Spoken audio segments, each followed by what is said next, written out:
tua Bíblia Sagrada em Atos dos Apóstolos, capítulo 12. Pensei que o irmão Rodrigo iria ministrar na mensagem que Deus me deu. Fiquei preocupada, pastor Marcelo. Atos dos Apóstolos, capítulo 2, versículo 36 ao 41. Deus abençoe.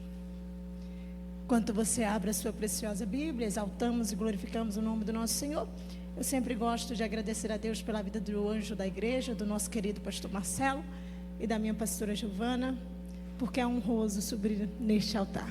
Obrigado por todo o carinho, obrigado pelo corpo de obreiro que sempre também nos ajuda a ministrar. Até brinquei com o pastor Neres, ele disse, tu vai pregar? Eu falei, nós dois, vamos pregar hoje. Deus abençoe. Atos dos Apóstolos, capítulo 12, versículo 36 ao 41. Se você achou, dá um glória bem gostoso para Jesus. Eita glória. Diz assim a palavra de Deus: portanto, que todo Israel fique certo disto: este Jesus, a quem vocês crucificaram, Deus o fez Senhor e Cristo. Quando ouviram isso, ficaram aflitos em seu coração e perguntaram a Pedro e aos outros apóstolos: irmãos, que faremos? Pedro respondeu: arrependam-se e cada um de vocês seja batizado em nome de Jesus Cristo para perdão dos seus pecados e receberão o dom do Espírito Santo. Pois a promessa é para vocês, para os seus filhos e para todos os que estão longe, para todos quanto o Senhor, o nosso Deus, chamar. Com muitas outras palavras o advertia e insistia com eles: salvem-se desta geração corrompida. Os que aceitaram a mensagem foram batizados, e naquele dia houve um acréscimo de cerca de 3.000 pessoas. Podeis sentar adorando. I love you. Quero louvar a Deus de coração pela vida do nosso querido amigo Marcelo, que está aqui hoje. Marcelo, Deus te abençoe. Que bom que você veio, viu? Felipe, que está ali, Deus abençoe, Felipe. Irmãos, Atos dos Apóstolos, capítulo 2. Foi a mensagem que o Senhor me passou hoje para estar ministrando. Falo aos irmãos que Deus deu até esta visão ao irmão Rodrigo, né? Nós não conversamos, mas o céu testifica. E falar sobre os Atos dos Apóstolos é entender o que Lucas enfatizou no capítulo 1, bem no início. No capítulo 1, no início, ele diz a Teófilo, ele fala assim: olha, num outro livro, ou no meu primeiro livro, no Evangelho de Lucas, eu escrevi os acontecimentos, aquilo que Jesus fez, ensinou, e agora eu vou revelar para vocês os atos que assim sucederam depois da sua ascensão aos céus. O nosso Jesus maravilhoso fazia questão de, com sua sabedoria, sendo 100% Deus, 100% homem aqui em terra, ele fez questão de ensinar o seu povo, revelar ao seu povo o reino de Deus. O âmago da mensagem de Cristo é o reino de Deus. Uma mensagem que veio para mudar a história, libertar vidas, salvar vidas, transformar de dentro para fora, de fora para dentro. Ele veio fazer o que jamais outro faria, não existiu e nem haverá outro como ele. Aleluia. E é tão gostoso observar que enquanto Jesus ensinava, revelava, falava sobre o reino de Deus, pastor Eliezer, ele traz para todos aqueles que escutam, que apreciam, uma mensagem nova. E eu coloquei entre aspas sim, porque quando alguns perguntaram a ele se era algo novo, ele diz não. Porém, a maneira que eles seguiam, a forma que diziam obedecer, estava totalmente fora daquilo que Deus queria que a humanidade seguisse. Entenda o negócio comigo. O homem, por natureza, ele volta ao que é errado, por natureza. E em a carta a 1 Timóteo, no capítulo 4, Paulo vai dizer que o homem, por seus interesses, levantam doutrinas ou tira de contextos isolados, vêm e vão trazer doutrinas para seus próprios interesses, seu ego, seus desejos. E se você observar bem, o nosso Deus sempre revelou ao homem o que era necessário o homem fazer, a sua lei, a sua primazia, que é a presença, que é servi-lo com honra. Sempre, irmãos, Deus nunca se escondeu do homem, Deus sempre se revelou ao homem. Mas chega um determinado momento em que mais uma vez nós observaremos, a geração sofre, a humanidade sofre doenças, demônios que não são expulsos. Tanto que quando Jesus Cristo veio, quantos estavam possessos e jogados em cemitério, ou a praças, ou a rua, como loucos, e era apenas possessão de demônios. Pessoas que eram apontados como desprezados, não se pode fazer nada por eles. Outros, à beira, tanque, ou a porta formosa, esperando alguém que pudesse ajudar, ou uma esmola, quem sabe. Mas aí, vem Jesus revelando o que era o reino de Deus, uma mensagem de salvação, e para abraçá-la é necessário uma palavrinha mágica: arrependimento. Para abraçar essa mensagem, não é qualquer um que vai abraçar, não é qualquer um que vai aceitá-la. Terão multidões e multidão que seguirão Jesus pelo pão, pelo peixe, pelos milagres, e até mesmo um dos seus discípulos, chamado Judas, irá traí-lo. Mas existe aqueles que olham para Cristo, reconhecem sua divindade, reconhecem o seu poder, reconhecem a sua glória, e só pode reconhecer o seu poder, a sua glória, a sua divindade, quem de fato um dia se arrependeu de verdade. Ele não força. Jesus nunca forçou ninguém a querê-lo. Jesus nunca forçou ninguém a aceitá-lo, mas revelou-se para uma humanidade carente de ajuda, não só de perdão pelos nossos atos, nossos pecados e falhas, mas ele veio ajudar uma humanidade que estava doente por dentro e por fora. Que presença que eu estou sentindo aqui. Uma humanidade que não merecia, irmã Joana. Uma humanidade que olha hoje, até nos dias atuais, nós olhamos e vemos os pequenos beija-flor tentando apagar incêndio enormes.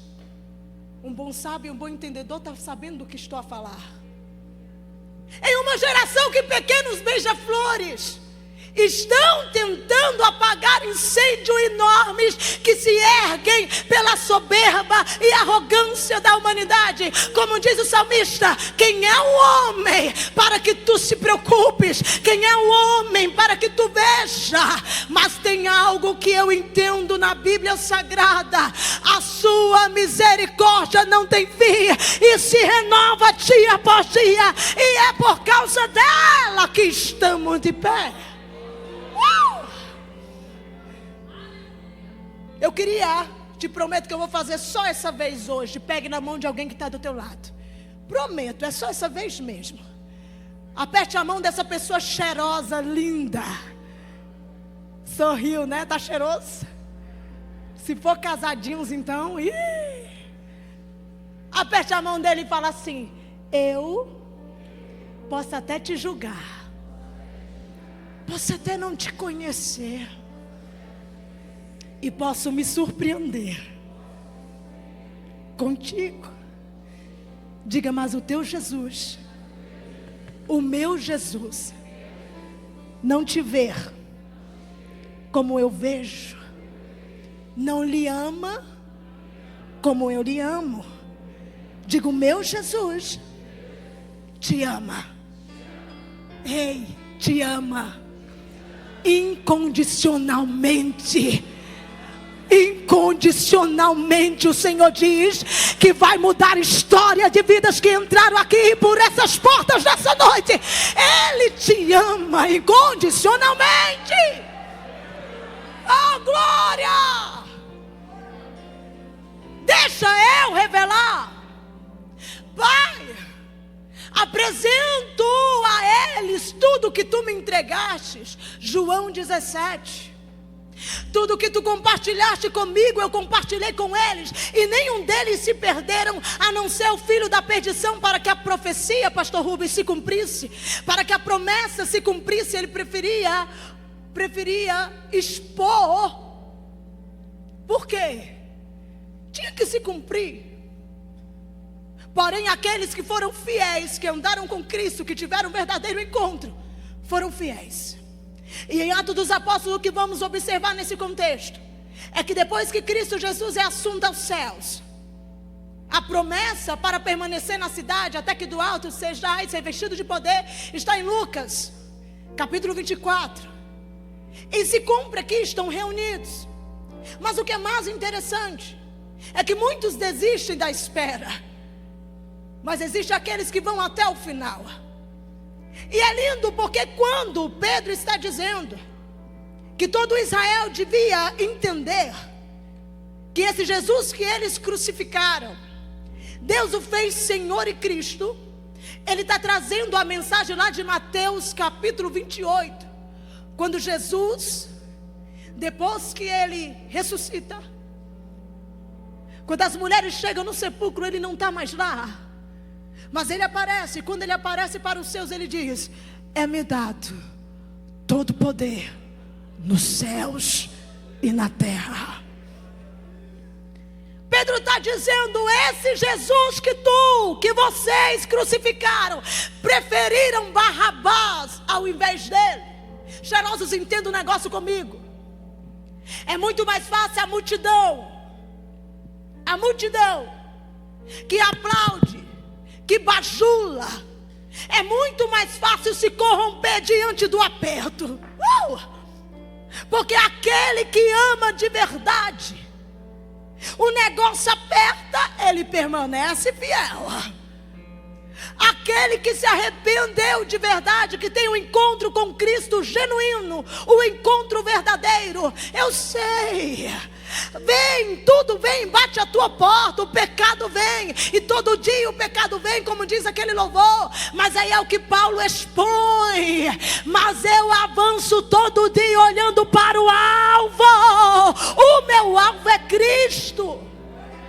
A multidão que seguia Jesus por interesse, na hora do vamos ver, preferiram Barrabás. Eu não posso dizer que sigo a ele. Eu envergonho do nome dele. Não, eu não posso ser crucificado como ele está sendo, como ele vai ser. Eu não posso dizer, falar, expor o nome dele, e nem falar que pertenço a ele. A multidão não tinha compromisso com Cristo, com o nosso Cristo da cruz, que só morreu numa cruz. Ele não está mais lá, ele já ressuscitou. Ele não está preso a ela. Que graça que eu sinto nesse lugar. E ele continua a dizer: Deus fez dele Senhor e Cristo. Há um nome sobre todos os nomes. Foi dado a ele todo o poder no céu e na terra.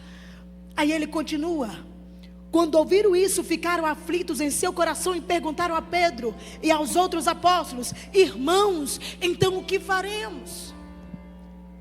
O que faremos? Quem é Jesus?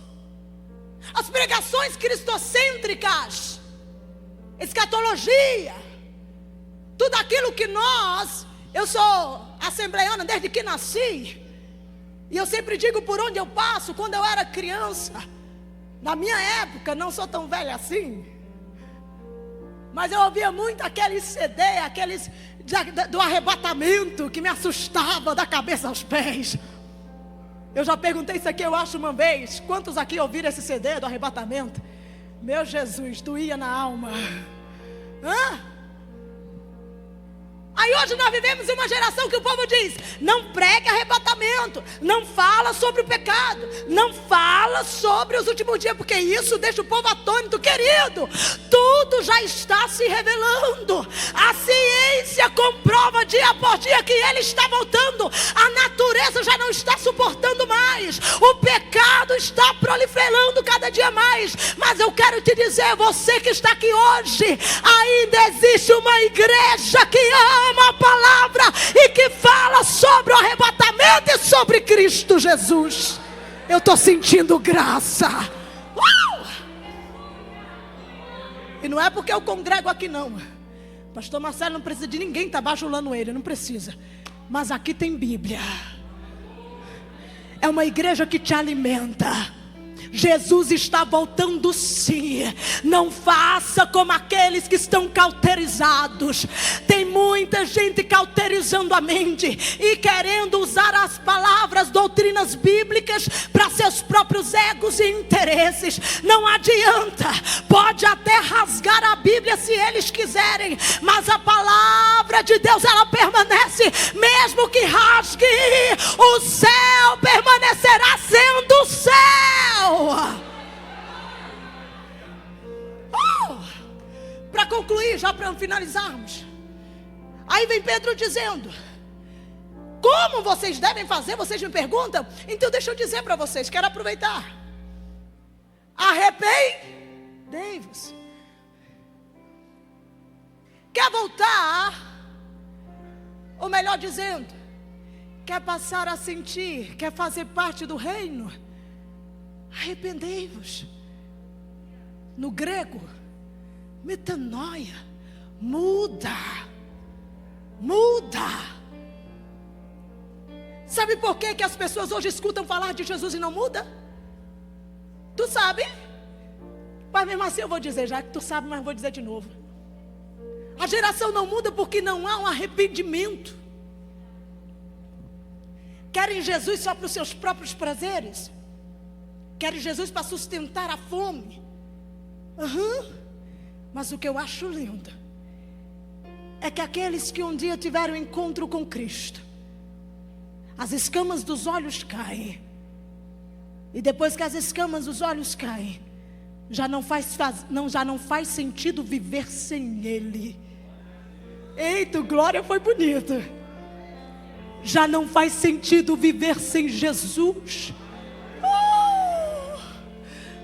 E sabe por que muitas das pessoas hoje não conseguem sentir mais aquele mesmo temor, aquela mesma sede, aquele desejo de adorar? Um dia me perguntaram por que eu grito tanto, por que eu pulo. Aí eu faço: porque eu não sei voar, porque se eu voasse eu não pulava. A vontade que eu tenho é de gritar para os quatro cantos entender. Tu anda oprimido, tem alguém que faz com que essa opressão seja desfeita. Está doente, enfermo, tem alguém que ainda cura.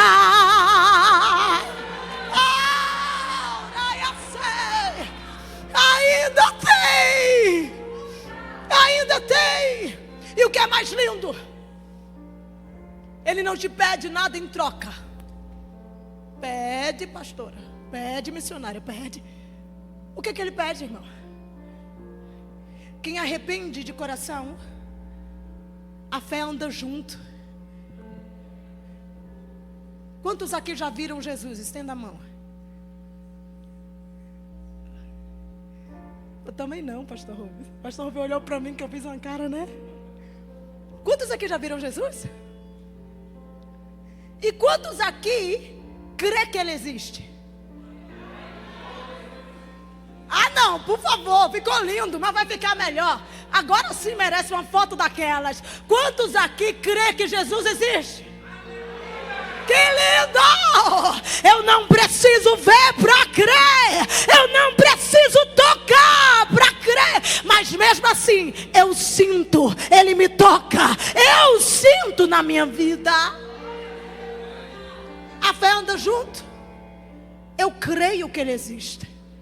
E é por isso que eu me arrependo. Eu me arrependo todos os dias. A da sonha.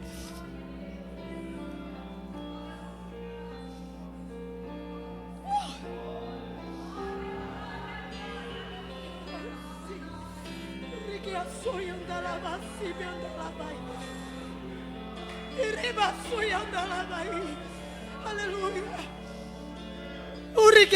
Um dia eu estava de madrugada. Eu estava orando ao Senhor e o Senhor disse, gritou no meu coração, disse: Senhor, se necessário for, eu te confesso todo dia e te aceito todo dia, mas não me deixe perder a essência da tua presença. Não me deixe perder o desejo de te adorar de corpo, alma e espírito. Arrependimento.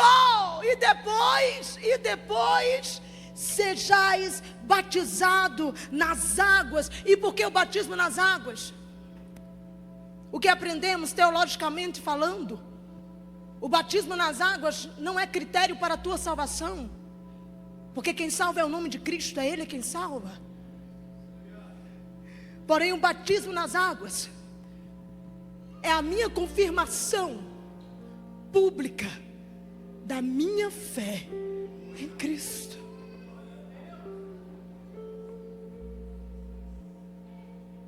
Sabe o que eu acho lindo? Qualquer um de nós podemos sair anunciando uma marca, um carro do ano, qualquer coisa, irmãos. De longe as pessoas olharem e dizer: opa, ali é uma sandália da Santa Lola. Só uma boa entendedora vai saber, ela saiu. Cadê as bolsas mais caras aí? Eu não entendo não. Hã? Os maridos entendem? Jesus, cadê as mulheradas? Prada. Jesus eterno, cadê os maridos dessas mulheres?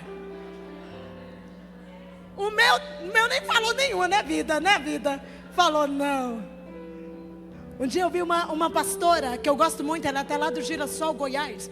E eu abracei ela e eu olhei para os pés dela e falei: gente, que escarpão bonito. Ela disse: é do bazar de Jesus. Eu já ia perguntar onde ela tinha comprado. Ela disse: é do bazar missionário. Ei, de longe alguém vai olhar para ti e vai dizer: é Prada, Chanel. Hã? Agora tu imagina você passar e alguém dizer: ali carrega o cheiro de Jesus. Não, se for para ele, pode aplaudir melhor. É como um cheiro suave. Pode subir, meus lindos. É como um cheiro suave. Uau! Arrependo. Batismo nas águas. Eu quero que todos saibam que eu confesso Ele, que eu morri para mim mesmo e que nasci um novo homem, uma nova mulher para Ele. Eu sinto Jesus de uma maneira tão grandiosa. E isso está bonito. E enquanto eu estou pregando aqui hoje, o Senhor me diz que hoje é noite de transformação de vidas. Eita, o glória foi bonito. Brava, soia andar. Ele não te pede para dar carro, casa, seja o que for, nem teus filhos. Ele não é como Moloque, oferenda a mim. Não. O que Ele está te pedindo é um coração grato, um coração que creia, uma vida de rendição. Então eu quero aproveitar o culto de agora, esse momento, o culto de hoje e esse momento, para que toda igreja levanta a tua mão assim, o mais alto que você puder. É por isso que eu amo vocês. Eu não sei como está a tua vida espiritual. Eu não sei se tem tempo que você não chora mais na presença dEle. Eu não sei há quanto tempo que você não sente mais aquela chama. Eu não estou falando de sair pulando que nem pipoca, mas há quanto tempo você não sente aquela chama dentro do teu coração, aquele avivamento que somente o Espírito Santo tem para lhe dar. Eu não sei, fique aí de mão estendida.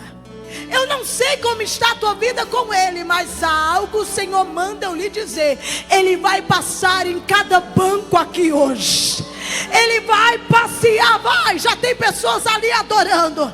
Então eu vou contar até 3. E depois que eu contar até 3, a equipe de louvor vai começar a louvar. E antes que eu peça para tu ficar em pé, eu quero pedir que você levante a tua mão e diga comigo: Senhor, a minha vida a ti entrego. Diga: eu sou teu e tu és meu. Eu me arrependo todos os dias.